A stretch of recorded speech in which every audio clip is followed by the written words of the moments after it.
The first union budget of the Modi government's third term has been presented before Parliament. I'm Barkha Dutt. You're with the Mojo Story. Lessons from Verdict 2024 have clearly been seen and heard, but to what extent will be open for debate. A key standout feature of the union budget was the Modi government's courtship of its two principal allies, Chandrababu Naidu and Nitish Kumar. So no surprise then that there were special packages announced for both of these states, the parties of which the Modi government counts on for its survival, at least at the moment. There was also an interesting slogan that was coined. Finance Minister Nirmala Sitharaman spoke of priority areas, and these priority areas, she said, would include the young, women, and farmers among them. Once again, you could argue that this is in some ways connected to the numbers that the BJP finds itself with after election 2024. Now, taxes, what everybody actually, or most people, the Aam Aadmi and the Aam Aurat watch the budget for. What does it mean for salaried employees? What does it mean for those with savings? What does it mean for those who have investments in the market? Nirmala Sitharaman has promised a comprehensive review of the tax laws within 6 months. But in the meantime, up to 7 lakhs of income will get a 5% tax, and up to 3 lakhs, of course, will get no tax at all. Angel tax has been abolished, but there has been a significant increase in two taxes, capital gains, both short-term and long-term, and that cannot be good news, at least for the market. Not surprisingly, at least as of 1 p.m., the Sensex had fallen over 500 points. So a lot to unpack here, both the politics and the economics. Let me introduce our guests on the program today as we look at the first union budget of the Modi-led government's third term. Dhiraj Nayyar is with us. He's somebody who's worked previously with Niti Aayog, is presently the chief economist of the Vedanta Group. Welcome, Dhiraj. Professor Amit Basole is with us. He's a professor of economics at the Azim Premji University. Welcome, Amit. Yamini Aiyar is with us. Yamini, of course, is now a visiting senior fellow at Brown University, has previously helmed the Center for Policy Research. And Sandeep Ghosh is with us, a political analyst, a business leader, typically a supporter of the Prime Minister, but the last few days he's been surprising everybody with some very, very critical statements of some of the policy decisions of the government. Welcome, everybody. Let me get first comments, and then we'll play out, of course, some clips from the Finance Minister's speech. I'll start with you, Dhiraj. What stands out? What pleases you? What disappoints you?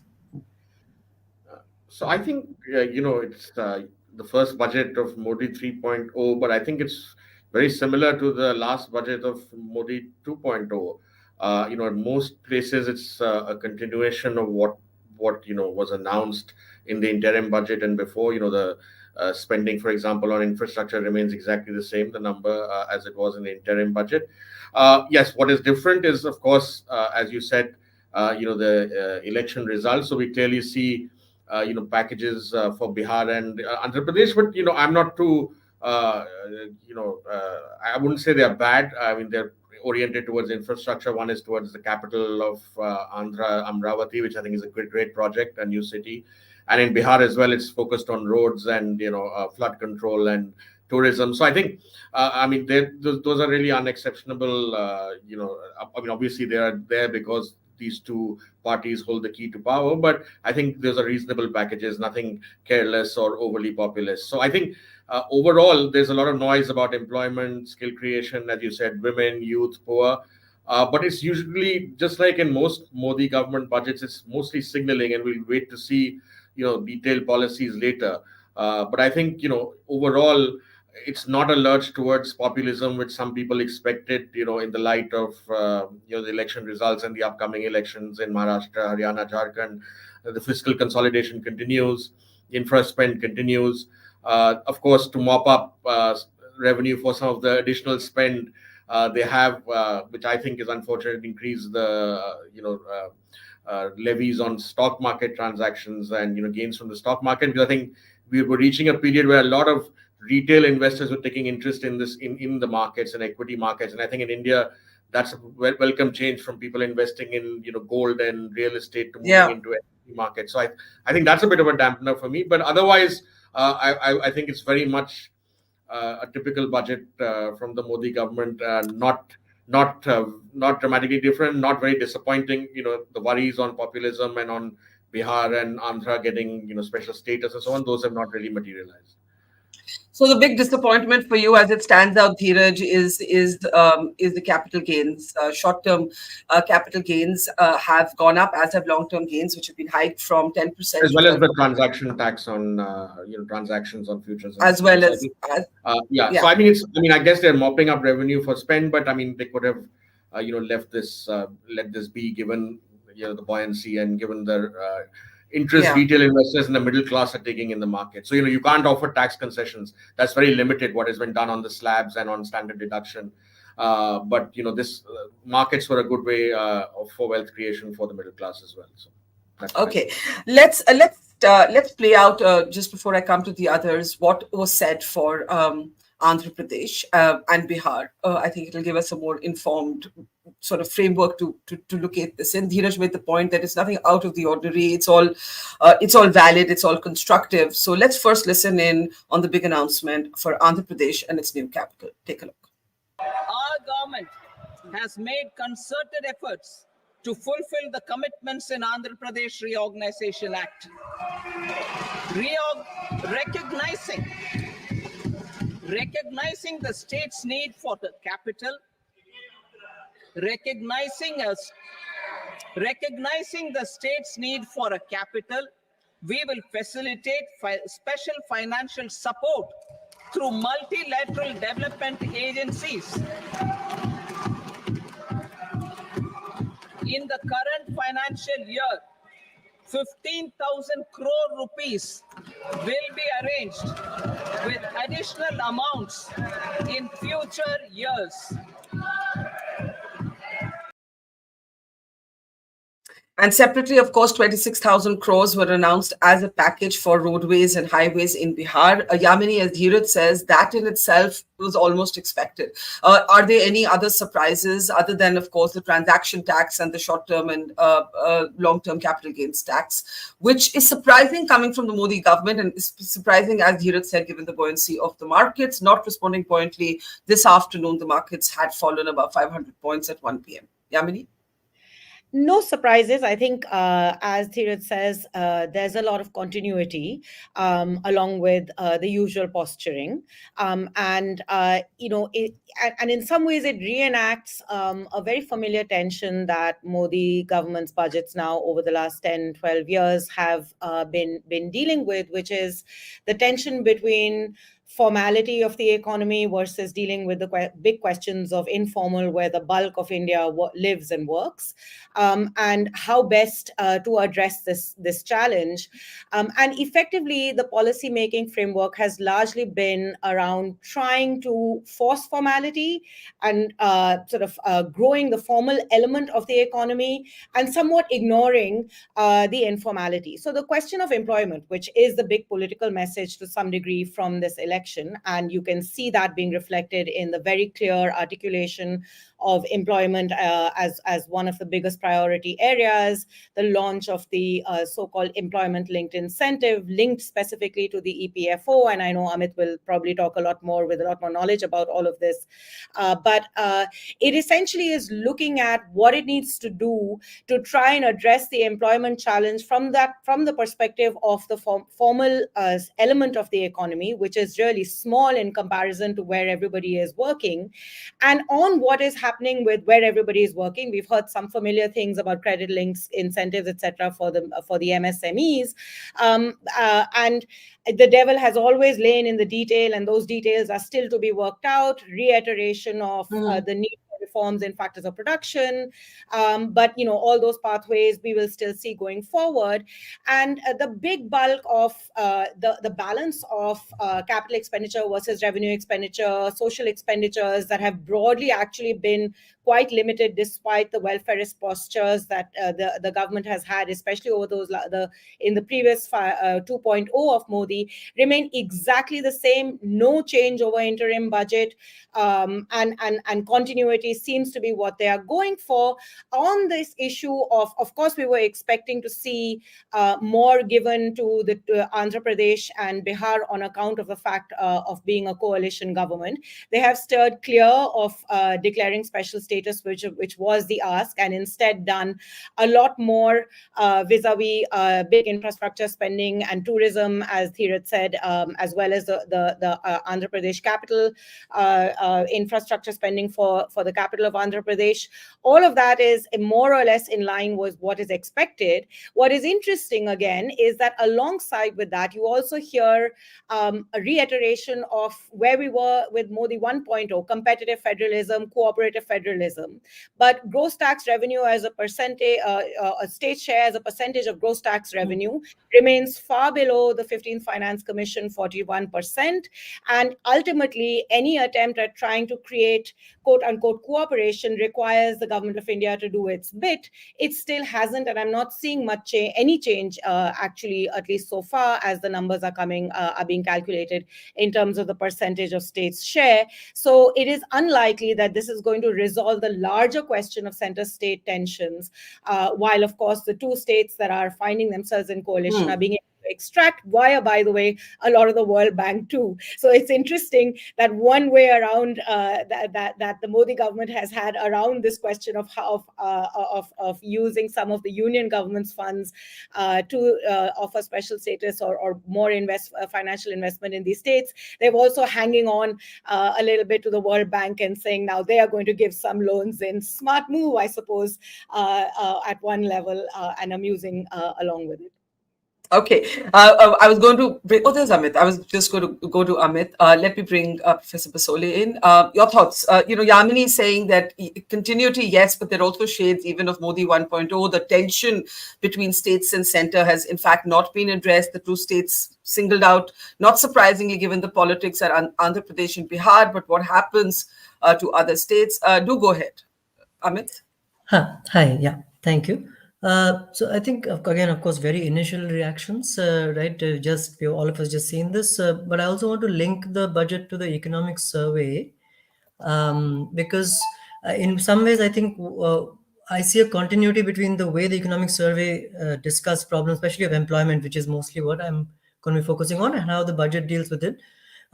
We and some other people have been saying, and Yamini is alluding to this, that leading into this budget, there's been some distress going on, right? There's some K-shaped recovery. There's parts of the economy doing well, but parts not doing so well, particularly the informal sector. So does something need to be done there? And that has not been, I think the government economists have been saying that is not the case. The economic survey also clearly says that distress is really not an issue. The rise in employment that we've seen, the WPR, etc., are actually good signs, and we need to formalize. That's sort of their line. And that's where I see the budget kind of in continuity, that a lot of the focus is on how can we formalize existing employment, not really that the informal sector needs anything particularly different to be done, and that there is really no crisis there. Now, I don't agree with that. Maybe we can talk about that later, but I do want to talk about what is in there, which is these ELI sort of, the difference between PLI and ELI. Clearly, they've heard that they need to link, they need to provide some incentives for employment. This is not a new approach. The PF-based approach has been tried before. State level and central level, we've been trying this for a while. There are no systematic studies to tell us if it's working. I think it's high time that academics and so on picked up this particular way of boosting employment, which this government seems to be quite keen on, which is it's basically a wage subsidy, right? So you're saying we'll pay this much of the wage in the form of the PF contribution, and please hire more workers for that. Now, several questions come up. Are new workers actually going to be hired, or is it going to be, changing? There are, of course, clauses put in that it has to be a new hire. So we have to see if that is actually working out. What happens when it sunsets? There's a 3-year provision usually. So do firms continue to retain the new workers they've hired when they got this incentive after the government stops paying the PF part? These are all open questions on this particular way of incentivizing employers to hire more workers. I think we need more research on that. That was the most direct thing. The other interesting thing is this internship thing. I'm not quite clear on the details of it. It sounds large. And there's some 2,000 crore budget, I think, given to it.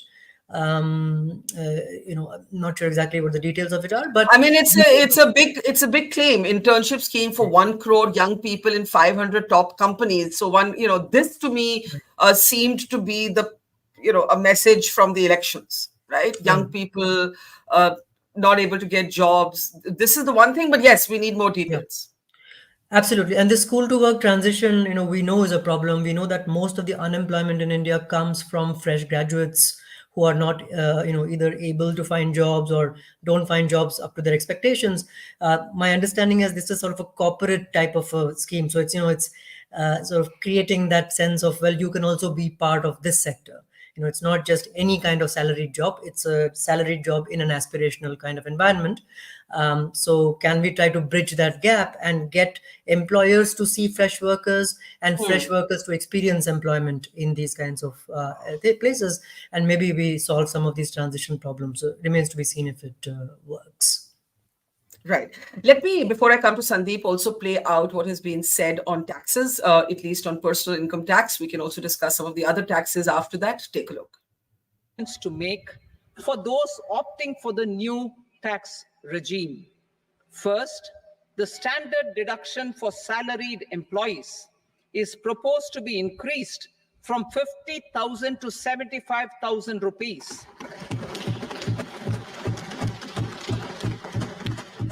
Similarly, deduction on family pension for pensioners is proposed to be enhanced from 15,000 to 25,000 rupees.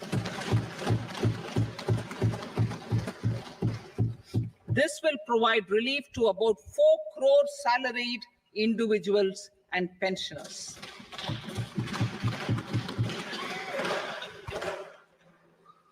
Second, in the new tax regime, the tax rate structure is proposed to be revised as follows. 0 to 3 lakh rupees, nil. 3 to 7 lakh rupees, 5%. 7 to 10 lakh rupees, 10%.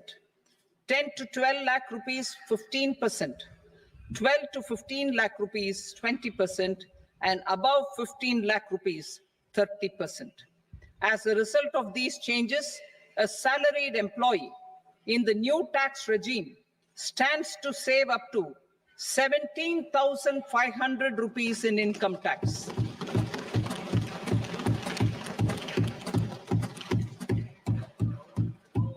Apart from these, I'm also making some other changes as given in the annexure. As a result of these proposals.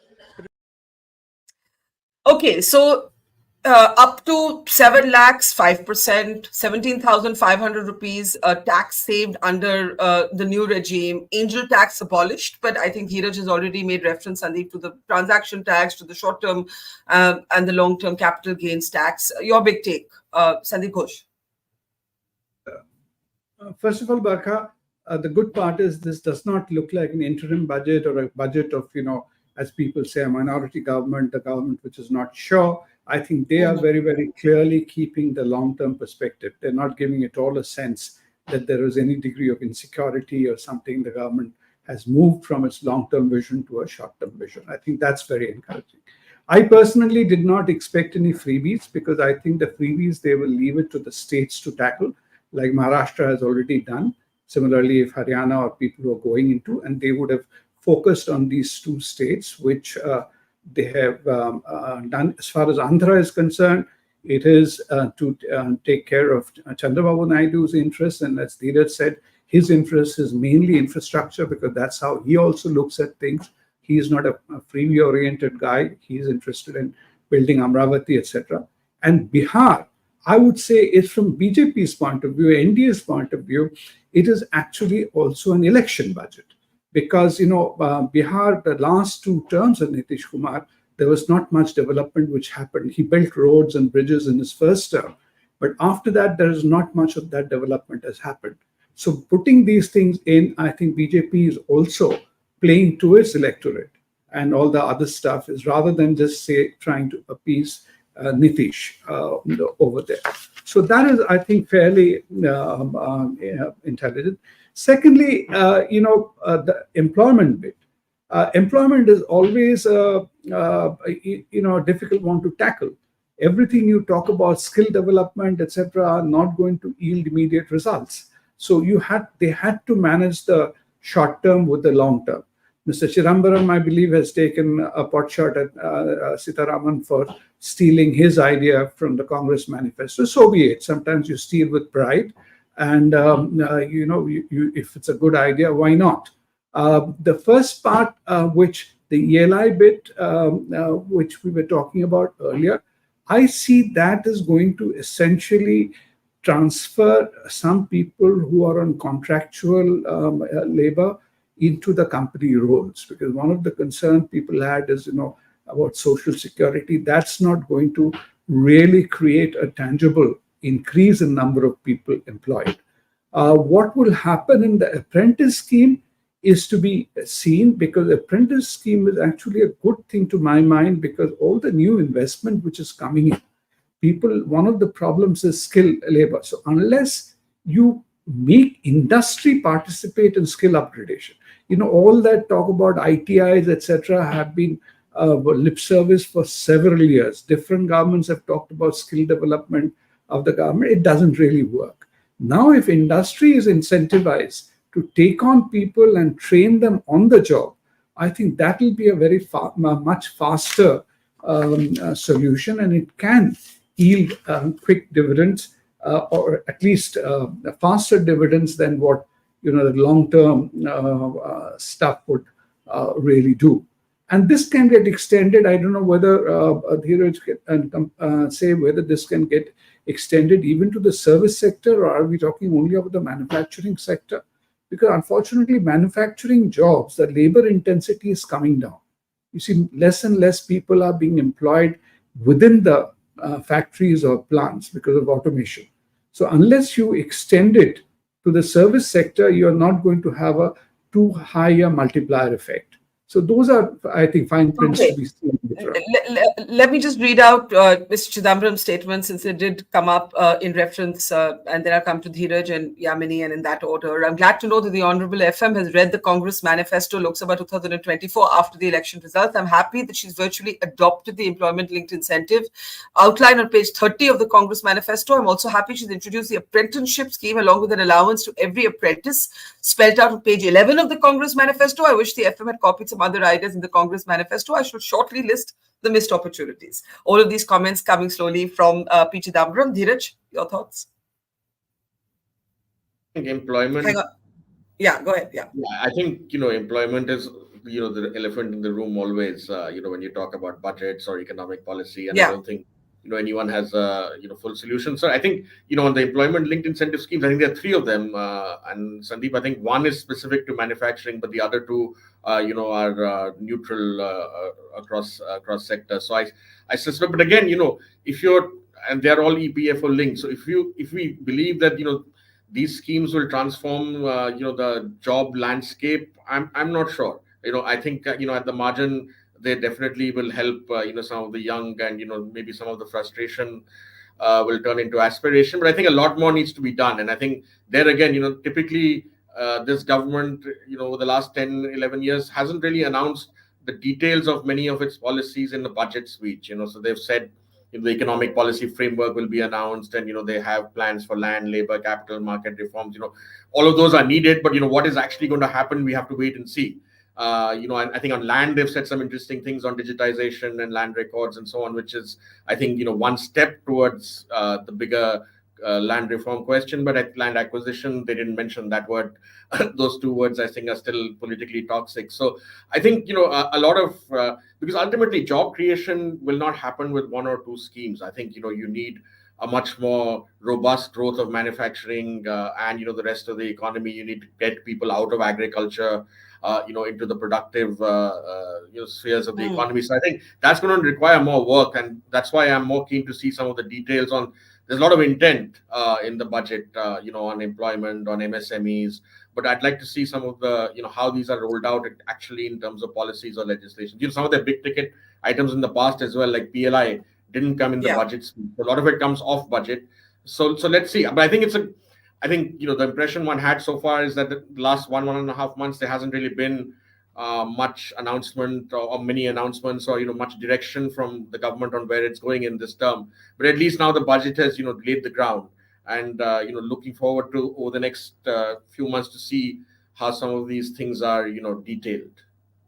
Right. Yamini, Mr. Chidambaram, former finance minister, has listed a whole bunch of things that he thinks have been inspired, copied from, whatever you want to call it, from the Congress manifesto. But that's politics. The end user isn't going to remember whose idea it was first. You know, on employment, these employment-linked incentives, do you agree with Dhiraj that they don't really tell you very much at this stage? No, absolutely. Look, I think at least we are arriving at a quote unquote bipartisan consensus that employment is one of the most serious challenges that the Indian economy faces, that we have consistently delinked growth from jobs, quality jobs. And the one issue that wasn't mentioned in the course of the discussion around on the budget of the FM didn't mention it, is stagnating wages, which is adding to the overall sense of distress and stressing household budgets, especially in the informal sector and the rural sector. So, this is good. Good ideas should have bipartisan consensus, even if you don't get elected, if they are drawn on by the party in power. Perhaps we can go to the next important issue, which I think Parliament should be discussing, which is if the government is indeed going to present this employment policy or economic roadmap, as the FM said, let's have a special session on Parliament that actually debates this issue and centers jobs. After all, we've had special sessions of Parliament on things like the Women's Reservation Bill. Let's have a serious debate on the question of jobs. And I do think, I agree with Dhiraj that all of this is tinkering on the margins. There is a deeper structural challenge. I think that we have consistently seen some interpretations of how Modi's government has seen the challenge of employment or not seen the challenge of employment. They are very committed to the idea of seeing growth within the formal sector of the economy, and balance that out with the sort of cash transfer based welfare or in-kind based welfare transfer structure, without actively investing in the productive capabilities of people, i.e. health and education. In fact, where you see a little drop in allocations between interim and current budget, I'm told, is in the Samagra Shiksha, where you see about a 1% drop in overall allocation. But in any case, that has been huge gap areas. And then the assumption that capex will crowd in private investment, and miraculously, these jobs, we'll have more jobs in construction, and the interim problem will be solved. The fact is that there's a structural challenge in the economy. It's not new. It's been in the making since we liberalized. It has always been a challenge. It is reaching a crescendo. It needs a really, really serious relook into the structural nature of growth, and a serious rethink in where and how we need to facilitate growth in order to address this challenge of employment. And all of these things are, in my mind, somewhat lipstick on a pig till we don't get to that. Could this economic policy that could well be debated in Parliament be this first step to a deeper engagement? And also, just one last point, none of this can be discussed seriously if we don't have a census. We do not know today what India looks like. We are basing our understandings very much on census data from 2011. We need data. We need a census. We need to understand migration patterns, urbanization patterns, in order to be able to sensibly and seriously build appropriate policy that can address the challenges we confront. So actually, you've picked up two very political points. The census is a political point. The acknowledgement that there is a problem is a political admission. I don't see any special session. I could be wrong. I don't see this happening. But Amit, that's the crisis that I think you were saying is an unacknowledged crisis. Now, just looking at it through the prism of politics and not economics for a moment, I don't see the government saying, okay, we have a problem. We have GDP numbers, but there are no jobs accompanying it. There is a structural problem in the economy. I do not see this government, or to be fair, any other government actually coming out and saying that in so many words. I don't know which government would acknowledge that there is a crisis if we all agree that there is one. So in the absence of that acknowledgement, what would you be looking to see in the fine print? A lot of the fine print is not out. We're going to have to see where allocations have been cut, where they've been increased. We need a lot more detail. These are first reactions. What would you be looking for? Are you talking to me? Yeah. So excellent question. Let me just link to Yamini's thing on the structural issue, and just say one thing on that. If you look at the CLEMS data that was released recently, right, and look at the labor productivity numbers, you see something very interesting. you compare it to, let's say, 2017-18, before the growth recession started and before COVID started, you find a lot of sectors like agriculture, food and beverages, trade, things that are surplus labor sectors where people crowd in for self-employment and so on. Their labor productivity in real terms is lower today than it was before, 5 years. This is the opposite of growth, right? When we say growth, we mean growth in labor productivity. These are sectors that are lower in labor productivity. Now, this is what many people have been saying. Now, there is crowding into the surplus labor sector because there isn't jobs elsewhere. Where are the jobs going to come from? Look at three sources: corporate India, in which you talk about listed companies, non-listed companies, and then we've got the MSMEs. Most of the jobs come from MSMEs and not from the larger companies. Even in the corporate sector, and if you look at the non-listed companies, they are doing worse. We only have profits and sort of good performance at the top, where there isn't enough investment happening. So the government has been trying a lot of this public sector, capex going, though people have argued that a lot of it's a redistribution from public sector enterprises to, other capex and so on. We don't have to get into that. But I think this budget sends me a signal that they're sort of slowing down a little bit on that kind of thing and saying, now you guys, pick it up. And that's what the survey also says very clearly from yesterday, that it's time private sector, capital expenditure rose and so forth. However, we are stuck in this sort of loop where, because there's not enough jobs and good jobs and labor productivity is lower in the surplus labor sector, there isn't enough demand. And if there isn't enough demand, that means capacity utilization is not going to pick up. That means investment is not going to pick up. So really breaking out of this is very hard. And you're right that no government will really lay this out in this way because the problem is going to appear insurmountable. I think, I was very encouraged in the economic survey to see a lot of talk about states. That it kept coming back to states. Now, of course, you have to put money where your mouth is. And this is where Yamini's point about the finance commission thing becomes relevant, that a lot of the action is at the state level, whether you're talking about regulation, local infrastructure. These are things that really matter for MSMEs, and that's where the jobs come from. So I would watch out for, are you really seriously going to put resources down below the union level into the states and the local governments? Are you going to focus on local infrastructure, not highways and airports only, but on local stuff that, which binds small firms, right, from growing? That's what I would look for. Not just credit. There's a lot of talk on credit for MSMEs, but we know that doesn't work because the credit net doesn't extend all the way down to the micro enterprises to allow them to grow. So you need some direct stuff like spending directly on local infrastructure, which again, the states are in a much better position to do, but the union government has to give them the resources to do it. So this is my long-winded way of saying. No, but I think those are two excellent points about local spending, and we actually don't know if that's, if it's all just going to be left to the states. Sandeep, before we get a last round of comments on the taxes and the larger message, political message, your take. Both Yamini and Amit seem to come from a place where they believe that there is a structural problem, that the government's focus on jobs is a covert, as close as the government can get to acknowledging that there's a problem. And to that extent, that, this is now a bipartisan conversation that needs to happen. I don't see it happening. We are at a very vitriolic sort of point between, in terms of relations between the government and the opposition. If I'm projecting here, so just one sentence more, if the next 3 assembly elections don't go well for the BJP, would it then begin to panic a little bit about the economics of their politics? I suppose they will. They will. They can't ignore that.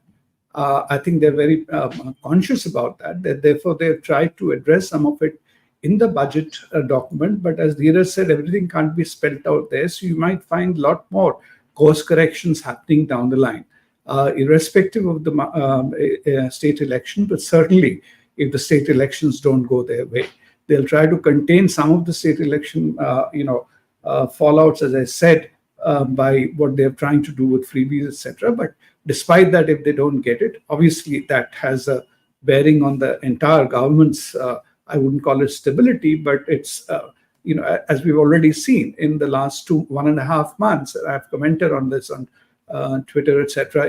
Government has been in a state of suspended animation. We didn't hear much action from them. So obviously, there is some amount of rethinking, etc., going on.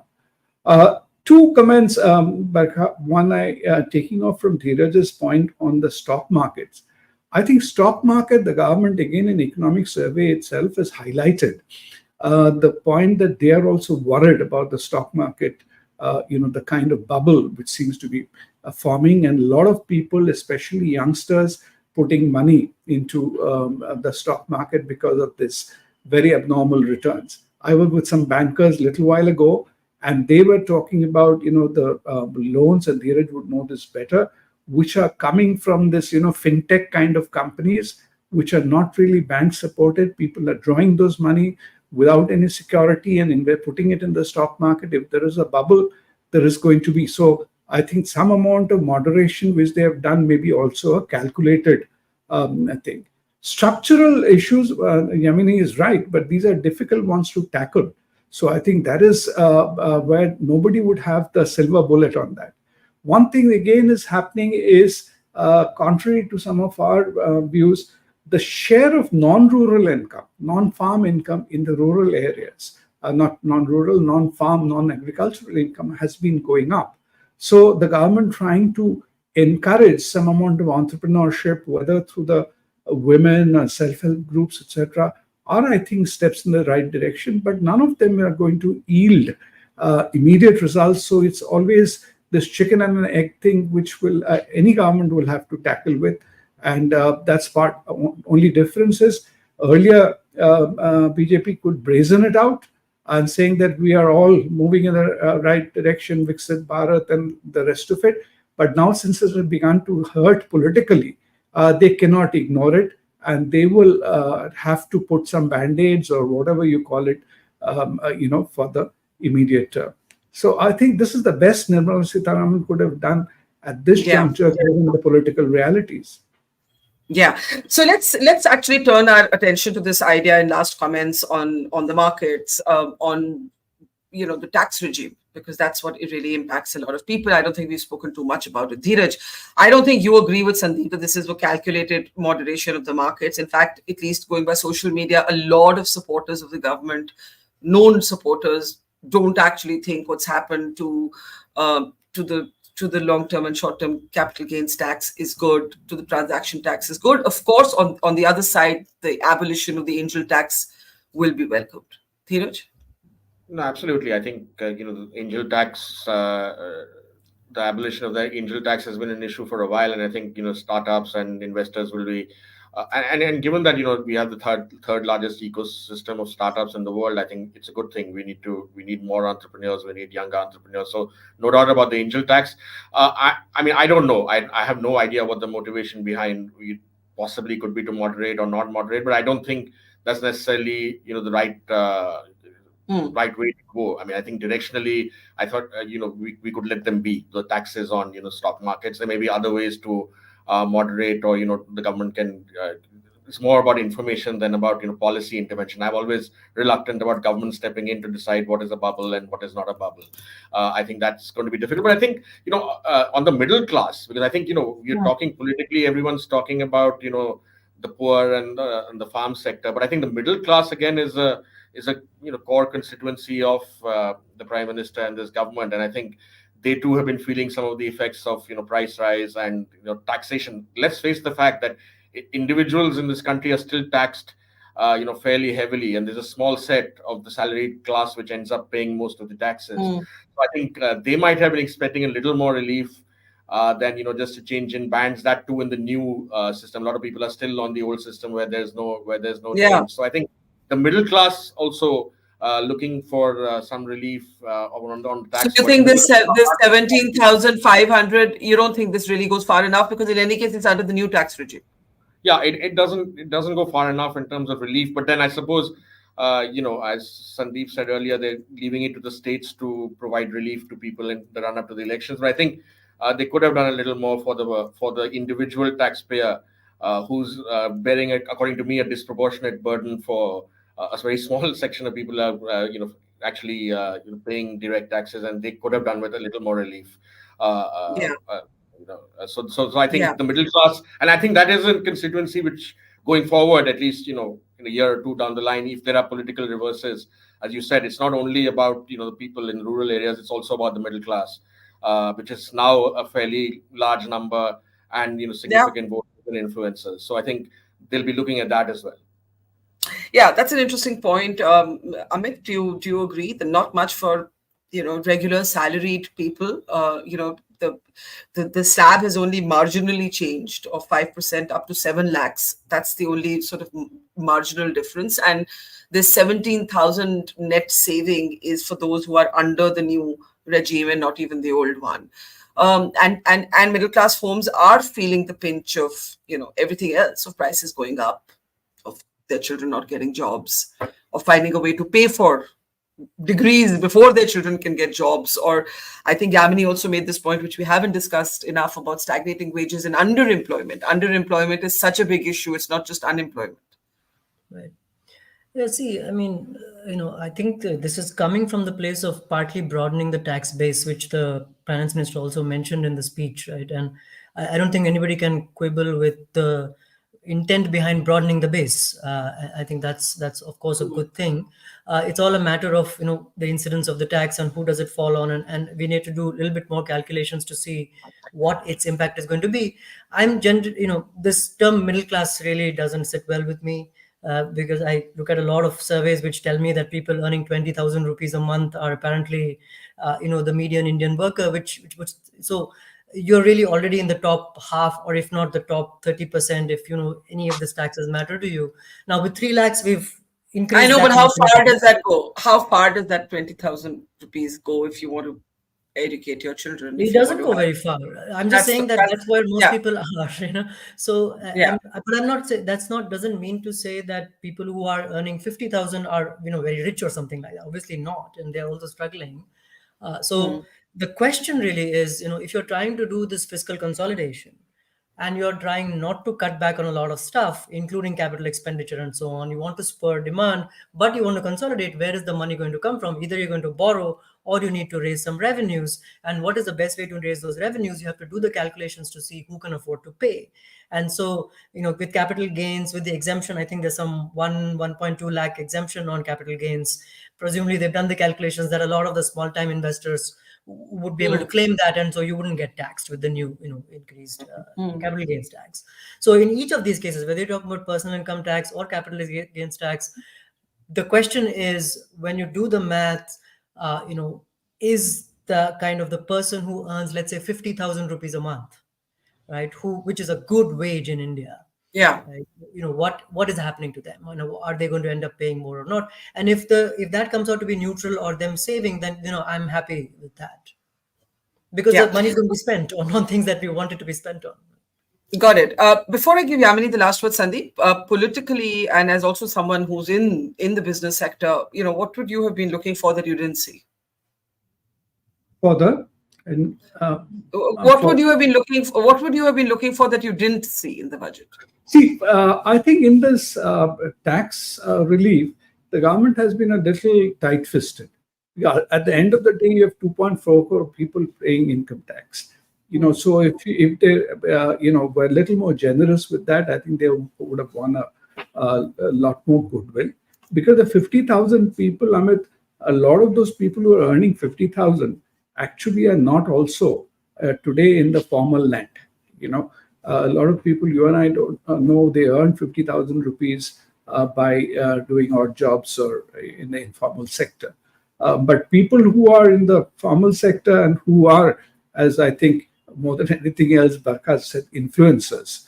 So they could have done something more certainly on the tax.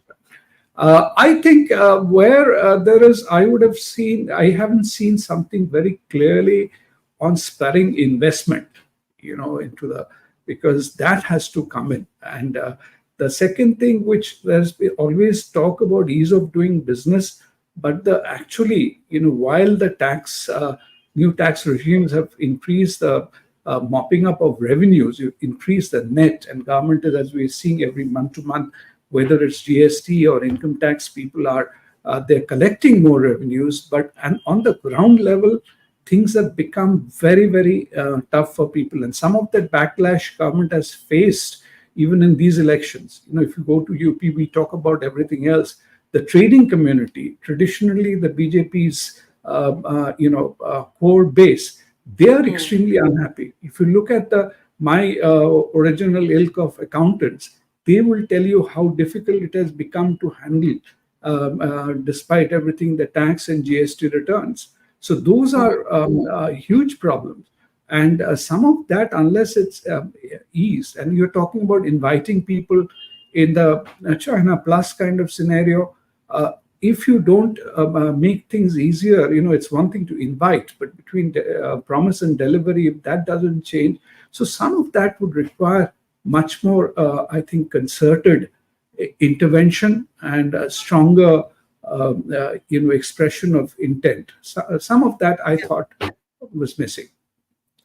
Yamini, you mentioned at one point that there are shades of Modi 1.0, and I think Dhiraj made the point that there's continuity, and everybody seems to agree that there's no radical departures from a framework within which the Modi government has operated, as we've seen thus far. Where do you see the fault lines emerging, let's say in the next 6 months, since you've spoken about a structural challenge? How's that going to unfold according to you? So look, I mean, in many ways, there are a set of very familiar tensions that economic policy making for India has been confronting for some time now, and the continuity that I spoke of is also the continuity of how the Modi government is approaching this. And the discussion we just had on taxation, I think, is a good example of this, right? That is, we need to spur GDP growth. That is largely coming out of that small segment of the formal economy. So remember, one of the big ticket things that we did in 2019, cutting corporate taxes. And we are currently looking at high levels of listed company profits, which the government is also kind of sort of shrugging its shoulders on and saying, why now it's all, we've done what we could. Now it's for private sector to start investing. And that cycle of investment isn't coming. And as Amit very eloquently explained to us, part of the reason why that cycle is not coming is because there is, you've ignored and in fact, with triple shocks, undermine the informal sector where the bulk of India is living and earning, and that has had a drag on demand, which is kind of creating this vicious cycle. And ultimately, if we keep thinking that this vicious cycle is an account of cyclical things that need to be resolved in the short run, we are going to completely deepen the crisis that we confront. And that crisis is that we don't have an organic pathway of moving informal into formal. We do it through these forced mechanisms, and I think part of this ELI is again doing some of that. So we are seeing continuity right there. It keeps hurting the informal economy. We are not investing in the productive capabilities of the vast majority of our people.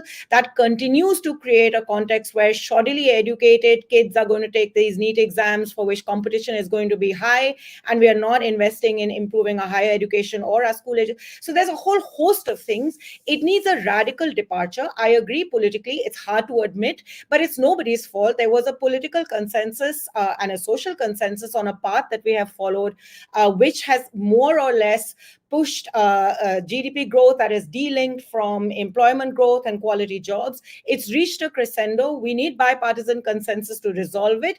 Maybe we can take Chidambaram's political statement that they're taking our ideas to go forward as a useful starting point to say, yes, we all agree. And beyond saying we need to give DBTs and cash transfers to everybody, what is the collective imagination that we need to put to our social policy, to our economic policy, and to how to think about factor market reforms in sensible ways to move forward? I mean, as you were speaking, I was just thinking that the two big challenges for the Modi government right now involve examinations and the future of young people, NEET and UPSC, and the desperation that people sort of spend in trying to get those jobs, and before that, the controversy around Agniveer. So if you look at the immediate challenges before the government, they have all been linked to young people, their futures, their livelihoods, and their opportunities. And I think there's this lesson, I'm no economist, but just commonsensically, I see that that's the biggest challenge for the government right now. We leave it there. Thank you very much, Amit, Yamini, Dhiraj, and Sandeep. It's been a pleasure learning from all four of you, as I do every year.